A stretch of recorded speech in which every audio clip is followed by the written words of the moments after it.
Hello everyone. So today I'm going to be guiding you through how we perform alignment within our SpotMap host cell protein analysis software. Now, for any 2D gel-based technique, alignment is absolutely crucial. All of your scientific conclusions, your hypothesis, or all of your data coming out of your experiments always assume 100% perfect alignment of your gel and blot or gel and gel if you're doing 2D proteomics work in our same spot software. That assumption cannot always be held true. Certainly, previous problems in the past with competitor software, other pieces of software, was issues of missing data or inability to accurately align different areas of gels and blots and things like that, which would ultimately impact the interoperator variability and reproducibility of your experiments and how accurate your coverage score was coming out of the software. So SpotMap gives you a coverage score in a fixed number, 95%, 86%. A lot of our competitors give you a range because they don't have the accuracy to be able to state conclusively one single number, so they'll give you a range of like 70 to 80%. Here at TotalLab, we invested a lot of time and resource having mathematicians, statisticians on site alongside our software development resource to be able to come up with the industry-leading automatic alignment and automatic spot detection techniques to save you a huge amount of time and again increase your confidence in your results with no missing values and reduce interoperator variability on site, because we know that matters. But please don't take my word for it. We say here at TotalLab you can get a host cell protein coverage score in less than 30 minutes using our automated algorithms. But please go to our website, get a copy of the software to try out yourself with your own images, report back to us, let us know how you get on. So the first step in performing alignment, I've already got my spots on here because I've already run my spot detection on my images because I want to show you one of the options we've got during alignment that'll make sense a little bit later on. So on my left here, I've got a silver stain gel, and on my right hand side, I've got a blot image of this same gel. The first thing I need to do is select my alignment target. Now, if you're doing antibody coverage work, host cell protein antibody coverage work in 2D, your alignment target 99.9% of the time is going to be your gel, your reference gel, your silver stain, your Kabasi stain, whatever it may be. Now, in SpotMap, you're not confined to just doing a gel blot pair. We can have 5, 10 images. You can do gel to gel comparisons, blot to blot comparisons, bridging studies, that kind of thing. We don't kind of narrow the scope of your work. If you give us images, we can do spot detection, we can do alignment, we can do things like that. But the classic example would, of course, be having a gel that contains all of your host cell proteins from your sample, then on your blot having your candidate host cell protein antibody. So I'm going to go with that example for now. So I'm going to choose my gel, and you can see I've got this red X next to my blot image saying that it is not aligned, it has no alignment vectors yet. And then I'm invited to click this big green button here that says align, and I'm greeted with this view. Now I'm going to run through this view and the tools we've got within it.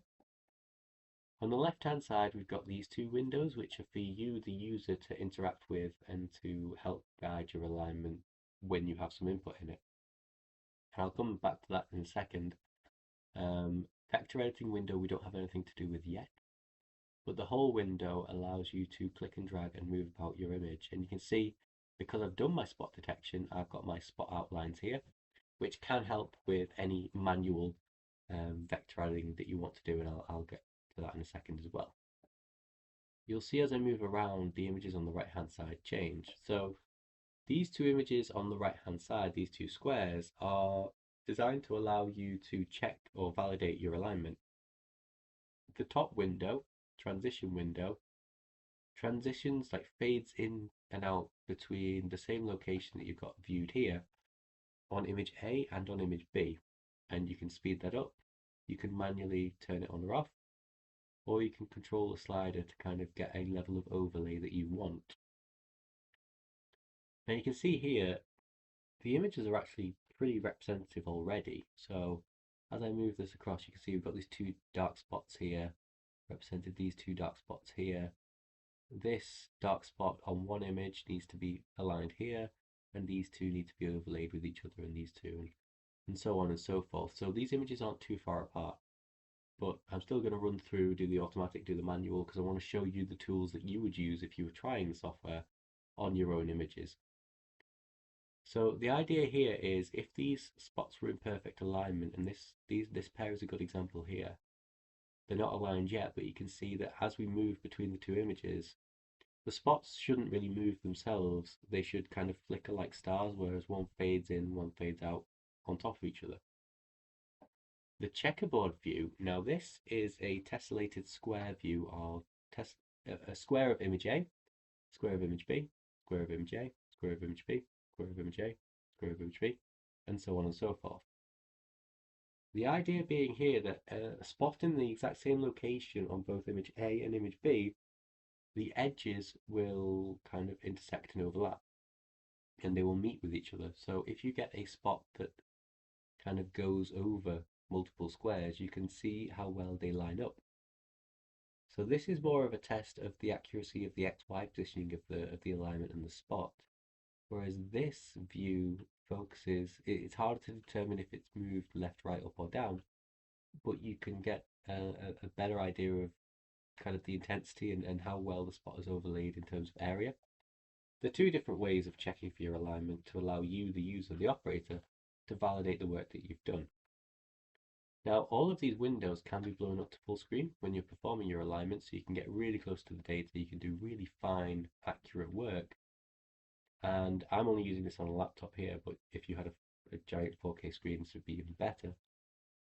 We also have the ability to snap, which is, it takes a screenshot of whatever is displayed in this window.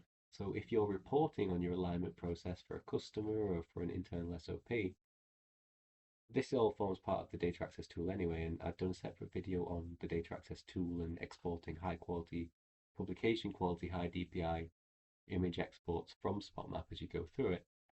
But when you click snap, a screenshot of that is added to the data access tool. You can then export that and put it into a LIMS or an ELN system to say, look, this is how many manual vectors I added, or I only used the automatic alignment, and this is what it looked like, etc., etc. So in terms of the tools we've got on the left-hand side of this window, we've got obviously the auto-align function. We've got the ability to copy alignment vectors from other aligned images and apply them to this image, so over this pair. So this is great for doing 2D Daj, 2D dive work, where you can, you've already performed a really accurate manual alignment or automatic alignment, and you just want to copy that alignment to another image that is very much the same. Or if you're doing lots of 2D gels for kind of in process development where you want to make sure that, or you want to be able to see during your purification steps how your host cell proteins are being reduced across that. Like I said, SpotMap doesn't care about having just a gel and a blot pair. You can put 5 images in, you can put 10 images in, and compare all of your SpotMap across all of that.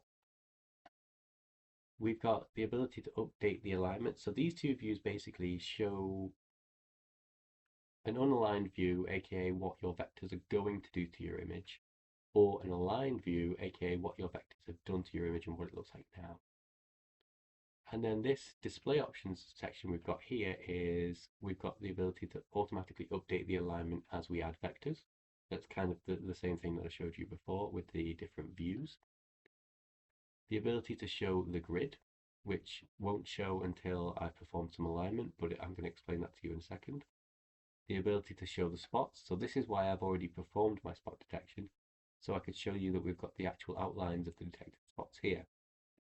I've not done any editing. I've not done any fine tuning of the automatic spot detection algorithm. That's why they're not fantastic at the moment. I just wanted to have them present so I could show you that this is an option that we have within this video. And we have different display colors. Now, we're aware that some people in this world have certain color blindness, so we wanted to be able to display, have lots of options for accessibility within the software. So we've got the ability to change these different colors to green and magenta, cyan and red, and yellow and blue. The idea being that we've got two very high contrast colors to make it easier to move your images on top of each other and see where spots are present on which image. Again, also this allows us to facilitate for different computer monitors, which may have different sensitivities or different abilities to display colors accurately. So if green and magenta isn't displaying well on the monitor that you're using, try one of the other ones. You might be able to get that high contrast view that you're looking for. And then this option at the bottom simply removes all of the vectors that you've already added. If you right click, you can get some more accurate deletion options. If you want to segregate things into automatic vectors or manual vectors, things like that. But yeah, that's all about deleting vectors, that view.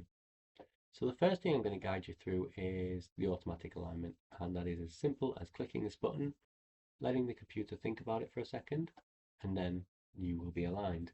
Now, you obviously want to check your automatic alignment, and you can move through your gel and block. See, you can see this is the section that we were looking at before, I think. No. If I come across, so you can see the alignment has done well here, but it's not perfect. And that's why I chose this image, because I wanted to have an image where I could show you some automatic alignment. So you can see this spot's automatically aligned well, but there could be some manual improvements that I could add on top of this. And you can see the tessellated view here doesn't quite line up perfectly. There's some manual work I could do on this to improve this automatic alignment even more. So now I get a chance to show you the manual tools that we can add in addition to the automatic alignment. The idea here is, and the reason I chose this specific image is, automatic alignment can save you a huge amount of time, but there are many instances where it simply cannot work perfectly because of limitations within the images themselves. However, with SpotMap, we're able to say get 80 or 90% of the way with the automatic alignment, with those algorithms that we invested so much time on, and then use manual alignment vectors in addition to those, so without throwing the automatic alignment vectors away, to guide that further. So we get you 80 or 90% of the way, you only have to do 10% of the work instead of 100% of the work with manual alignment options. So if I come across here, I'm going to show you how the manual alignment options work. So if I left click within this view here, you can see that I'm now actually able to move the green image, which is my blot, over the pink image, and you can see the spots there as well, which is my gel. And you might not be able to see this, but actually the software is snapping me to the spot underneath. It's helping guide my mouse. By analyzing the image underneath and doing spot detection there, it knows where I want to put the spot. And it's going to help me do that.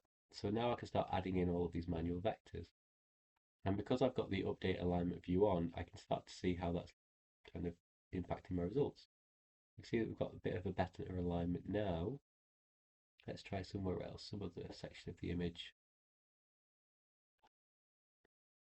So we can see here we've got a spot there that we want to align, we've got a spot there that we want to align. Again, I'm not going to make you watch whilst I run through all sections of this image, but this is the kind of work that you would do after the automatic alignment, just to validate your own alignment, go through different areas of the gel, see where it's done, see where it's been okay, and see where it needs maybe a little touch up.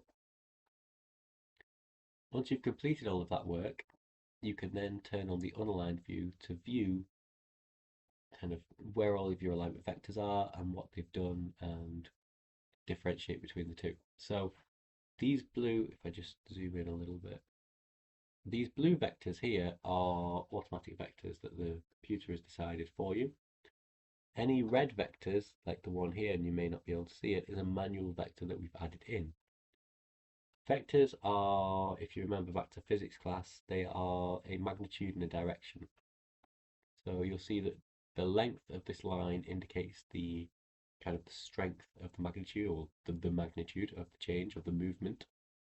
The line indicates the direction. So the kind of secret sauce, the magic within our alignment algorithms, is that we are able to move different sections of the image by vastly different amounts in vastly different directions to be able to accommodate for kind of the variability within 2D gel work. If I turn on this grid, so you'll come back to the grid view now, we get a much better idea of kind of how this image has moved, and it's kind of like a space-time kind of diagram where you see like gravity wells and things like that. You can see how the image has moved and flexed to be able to accommodate for the, matching the spots, getting the spots together, and any gel distortions that have occurred during running, whether it be from temperature building up in the chamber or anything like that.